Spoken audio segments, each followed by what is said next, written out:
E agora, você acompanha pela Rádio Rio de Janeiro o programa Estudo das Obras de André Luiz. Vamos refletir agora sobre o livro Sexo e Destino.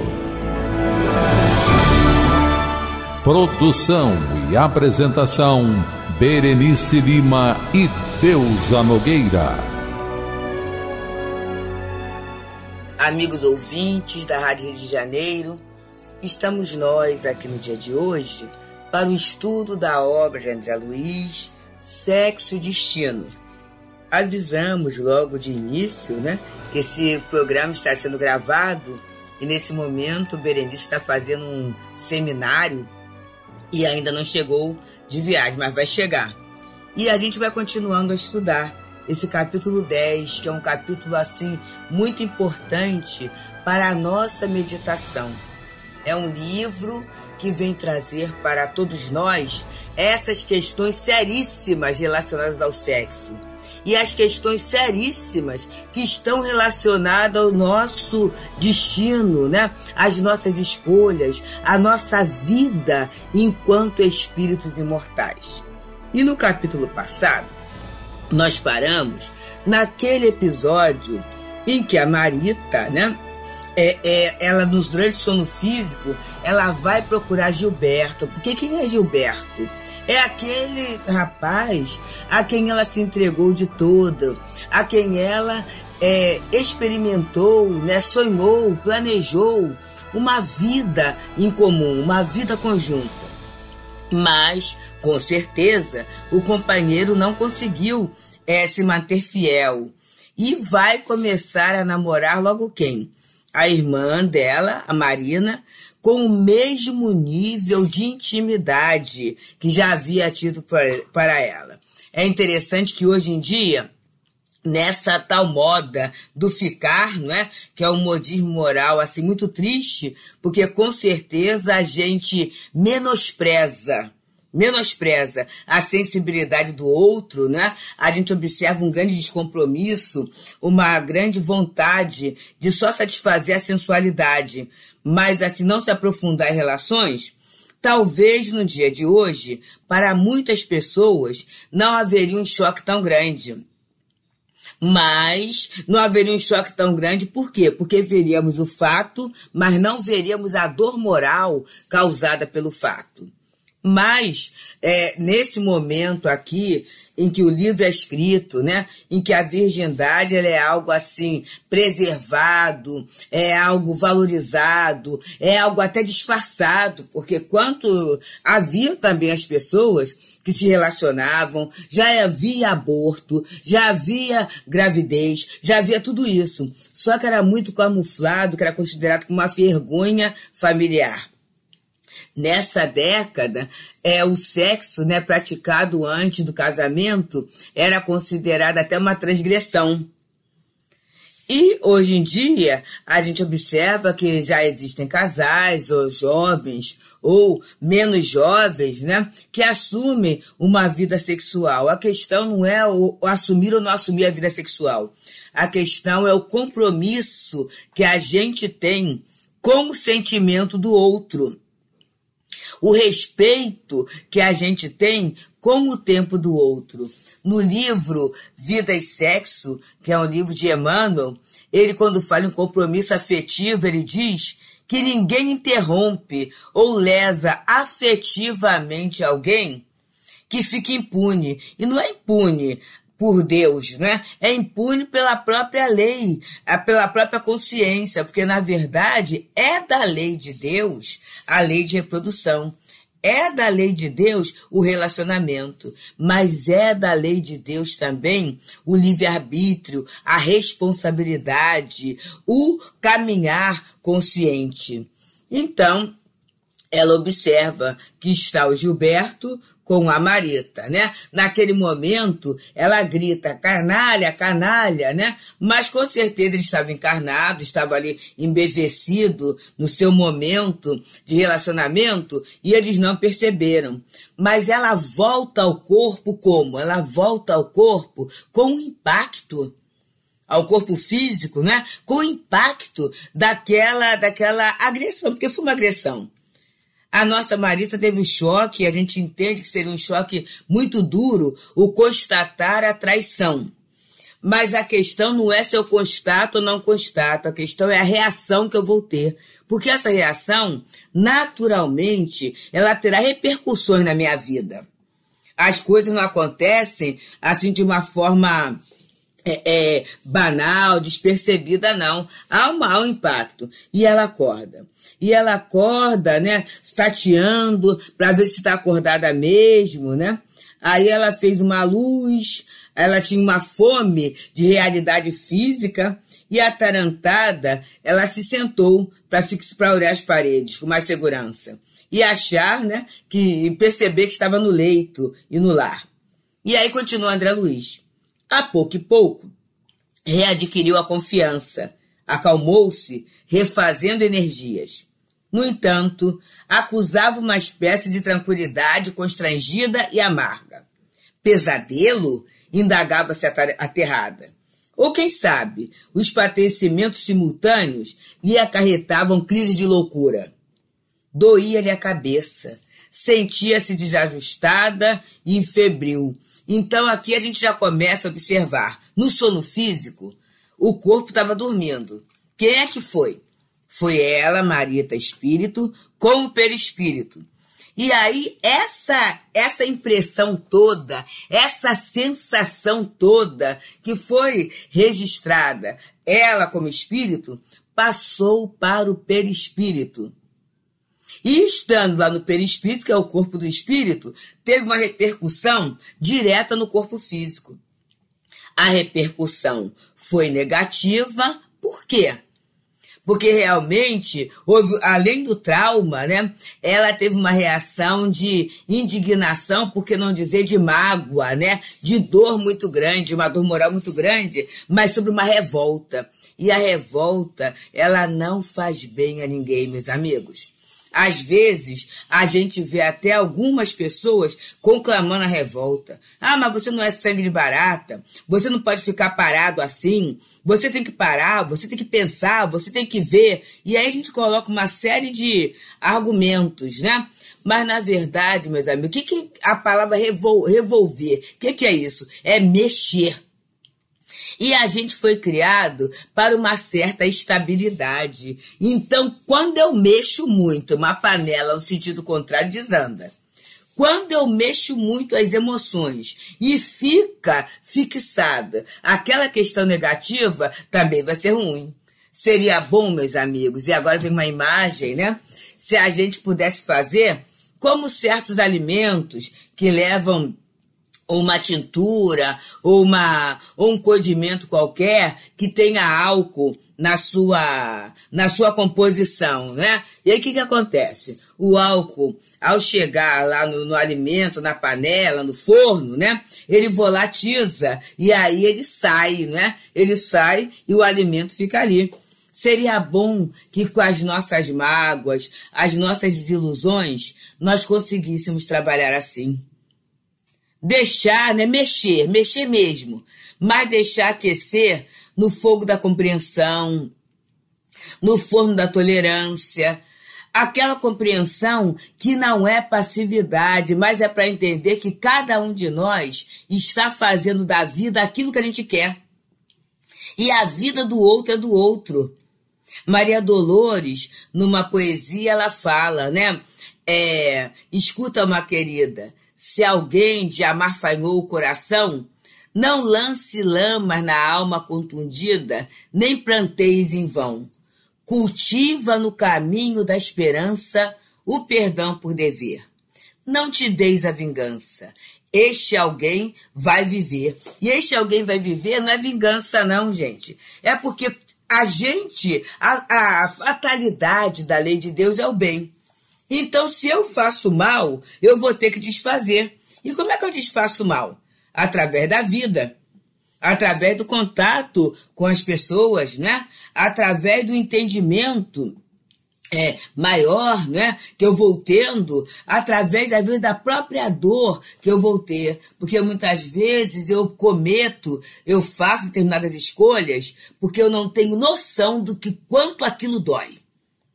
Eu falo determinadas palavras porque eu não tenho noção da profundidade da marca que vai ficar. Às vezes eu falo até, no outro dia eu ouvi uma companheira numa casa espírita e guardei, achei muito legal. Ela falou assim: palavras o vento leva. Eu só abraçava isso enquanto não era espírita, porque agora eu sei que a palavra fixa, a palavra atrai, não é? A palavra, ela tanto pode elevar alguém como pode destruir. É por isso que a gente tem aqui na rádio esse canal de boas palavras. Não é uma rádio de alienação nem fanatismo. A gente tem os noticiários, né? A gente tem os programas de variedade, tem tudo isso que faz parte do mundo, que faz parte da nossa vida enquanto espíritos encarnados. Mas a gente, e a filosofia da rádio, tem muito cuidado com aquilo que é veiculado.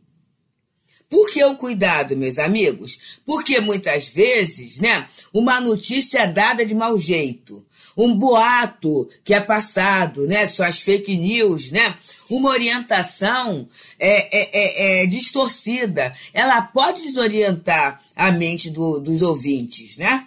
E aí nós, como espírita que somos, atentos às consequências daquilo que pode ser feito, a gente está com muito cuidado. Então, cuidado naquilo que se veicula. Qual é uma grande dificuldade que a gente tem em termos de manutenção da rádio? É uma dificuldade grande, meus amigos. Muitas vezes tem pessoas até que no contato do dia a dia, a gente vai à casa de espíritas, na nossa própria casa espírita, a gente conversa e as pessoas acham que quando se pede, quando se fala, é para ter fundos de reserva. Não é isso não, meus amigos. Inclusive uma companheira nossa lá do Leão Denis falou assim: foi muito bom você falar sobre isso, porque eu era colaboradora da rádio. Aí chegou um momento, sabe, que a gente vai deixando, vai esquecendo e vai passando e tudo. E aí agora eu vou passar a colaborar. Por quê? E deixa eu explicar o porquê. Porque aqui na rádio, nós não, e quem observa as propagandas pode olhar, nós não veiculamos nem cigarros, nem cervejas, nem bebidas alcoólicas, né? A gente não veicula isso porque é uma rádio espírita, né?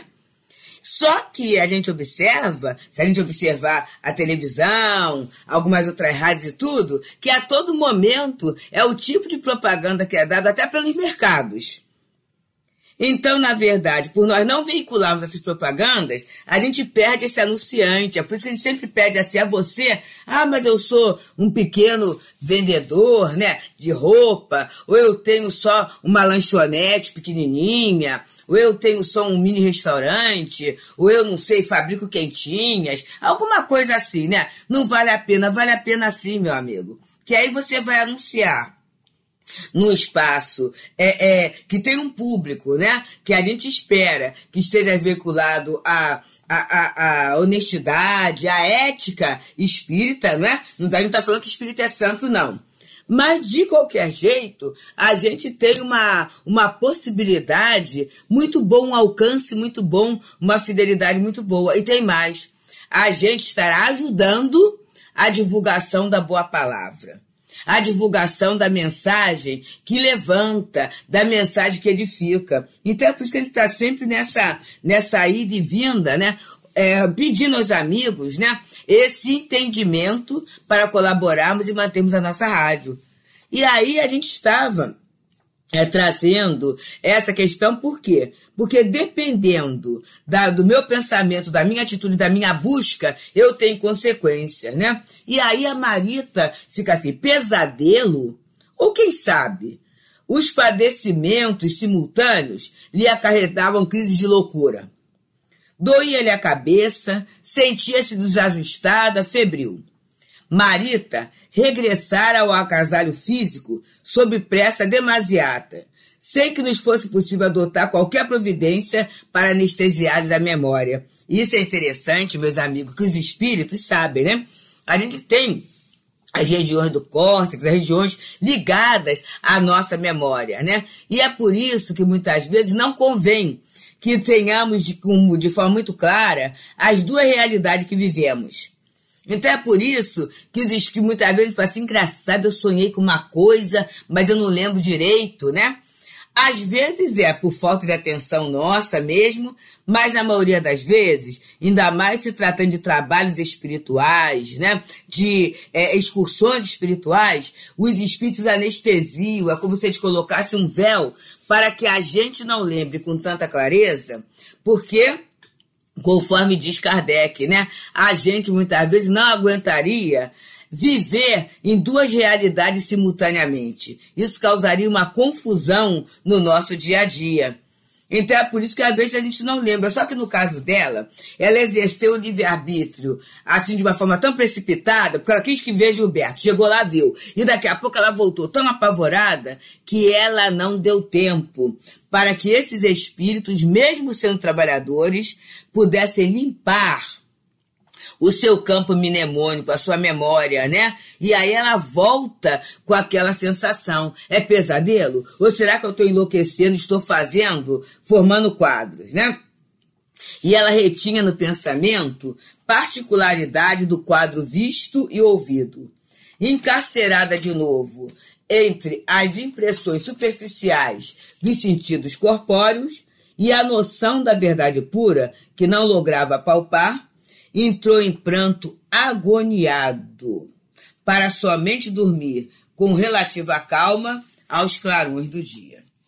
E aí a gente agora, né, vai assim, parando e observando e meditando como é que está o nosso sono.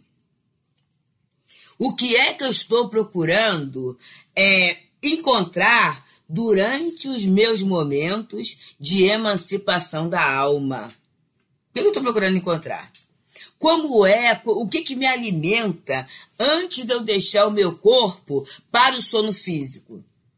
Porque muitas vezes a gente, pelo noticiário ou até pelas redes sociais, a gente dorme revoltado e acorda ouriçado. Me perdoe aí a expressão popular, meus amigos. Porque a nossa seleção não foi bem feita. Joana de Ângeles, ela sempre nos fala, né, em suas obras, a preparação na hora de dormir. É muito interessante.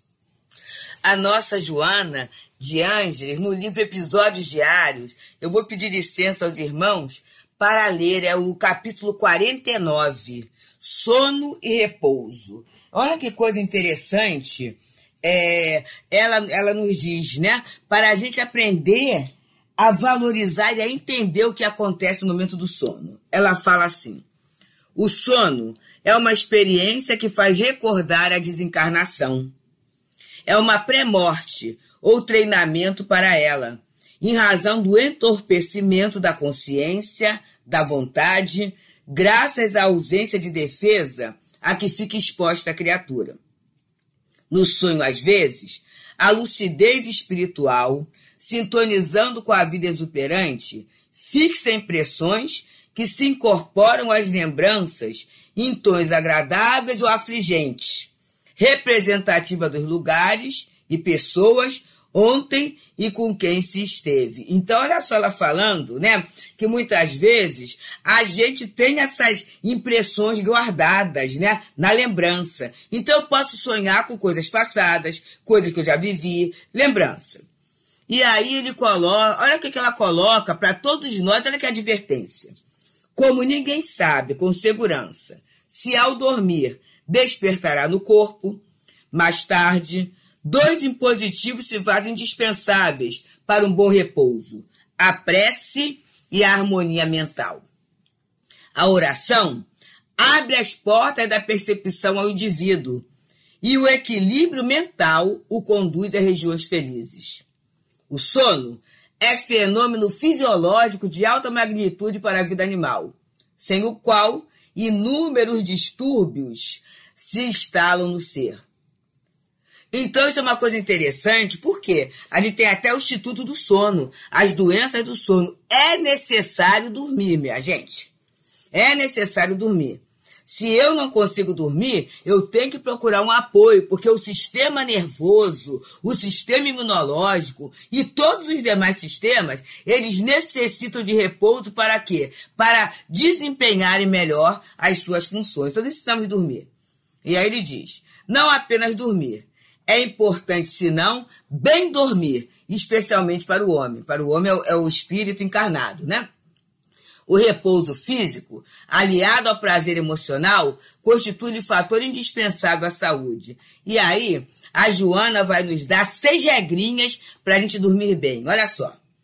Antes do repouso noturno, primeira, né? Antes do repouso noturno, deixa as preocupações à margem.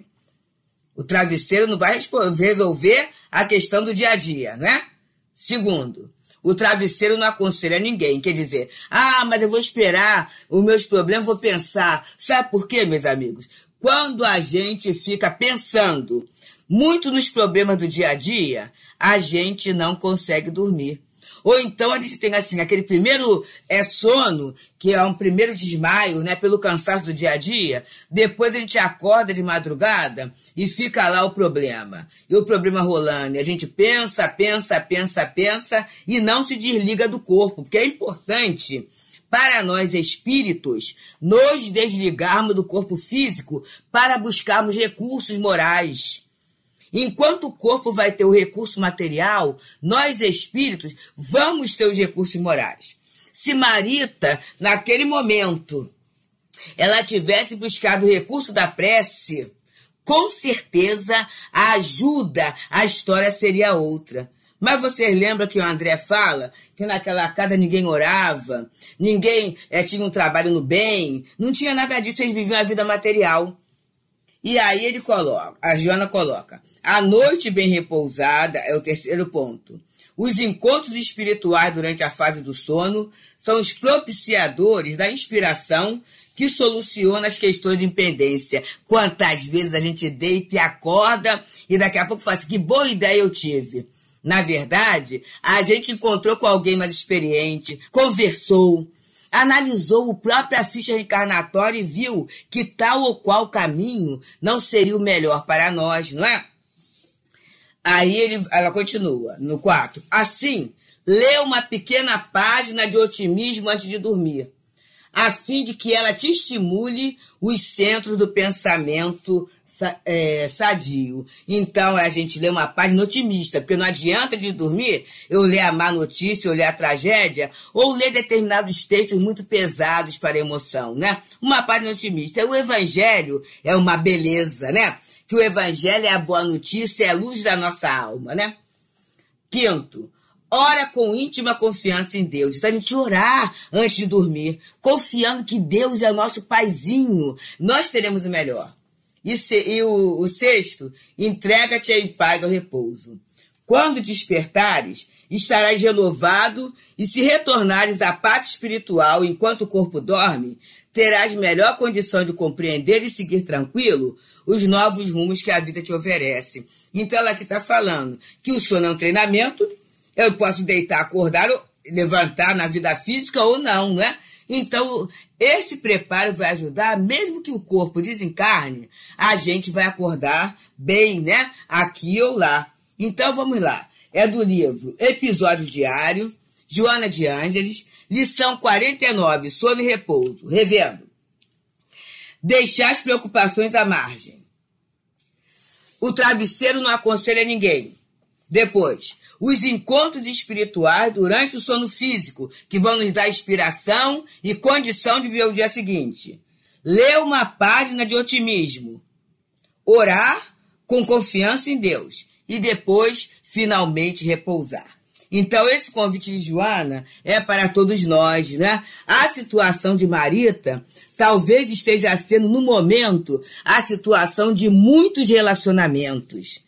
Então, que a gente procure dar uma boa resolução, porque, na verdade, Filho de Deus nasceu para vencer, para crescer, para se educar, para firmar conexões com o bem, para amar.